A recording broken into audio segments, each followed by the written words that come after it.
હરિઓમ. ઓમ નમો નારાયણ. હું પૂજ્ય બાપુ એકલસુંગી ગૌશાળા અને ઋષિ આશ્રમ જસદણ. આમ તો આજે હું તમારી સામે અલગ રીતે ઉપસ્થિત થયો છું. હું શિક્ષણનો જીવ રહ્યો ને, છેલ્લા 22 વર્ષોથી શિક્ષણ સાથે જોડાયેલો છું. મને કહેતા આનંદ થાય છે કે અત્યારે 10-12 બોર્ડની પરીક્ષાઓ પતી ગઈ છે. હમણાં હાઈસ્કૂલની એટલે કે શાળાની પરીક્ષાઓનો માહોલ ચાલે છે. તો ઘણા બધા વાલીઓમાં એક ચિંતા સતાવતી હોય કે ભાઈ આપણા બાળકનું એડમિશન હવે કઈ સ્કૂલમાં કરવું.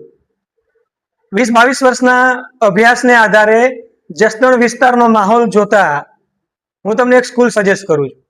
ઘણી બધી સ્કૂલો છે, સરસ કામ કરાવે છે, પણ હું જે સજેસ્ટ કરવા માંગુ છું દરેક વાલીઓને, દરેક વિદ્યાર્થીઓને, એ છે ક્રિષ્ના સ્કૂલ જસદણ.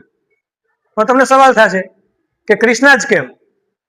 તો ક્રિષ્ના સ્કૂલનું મેનેજમેન્ટ, ક્રિષ્ના સ્કૂલનો સ્ટાફ, ક્રિષ્ના સ્કૂલનું વાતાવરણ એ બાળકોના સર્વાંગી વિકાસ માટે બહુ અગત્યનું છે. અને એક કોક બહુ ઉત્તમ પ્રકારના શિક્ષણ શાસ્ત્રીની એક વ્યાખ્યા હતી કે વોટ ઇઝ એજ્યુકેશન? એજ્યુકેશન એટલે શું? તો એક ખીલીને ભણવા બેસાડો અને એક ખીલી સ્ક્રૂ બનીને આવે એ સાચું એજ્યુકેશન. તો આવી ઘણી બધી ખીલીઓને સ્ક્રૂ બનાવવાનું કામ છે ને એ જસદણની એકમાત્ર ક્રિષ્ના સ્કૂલ કરે છે. અને હા, બીજું કે દીકરીઓની સેફટી તો ખરી જ. તો આપ તમારું એડમિશન લેવા ક્યારે જાઓ છો? એકવાર ક્રિષ્ના સ્કૂલની મુલાકાત અચૂક લેજો. હરિઓમ. ઓમ નમો નારાયણ.